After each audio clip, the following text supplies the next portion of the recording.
супер еділ масқара.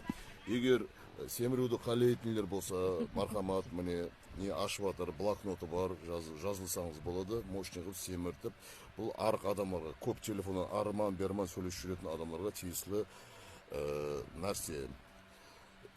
Еділ семірту деген студия бұл. Хабарласың. Дым еріншек болсаңыз, мына адамға хабарлассаңыз болады. Мына ақылда, мына позаны жақсап өзі лично үйретеді. О адамды ана неге жаңағы Бердақ театрына барып тапсаңыз болады. Сол позаны жатып ат души үйретеді өзі.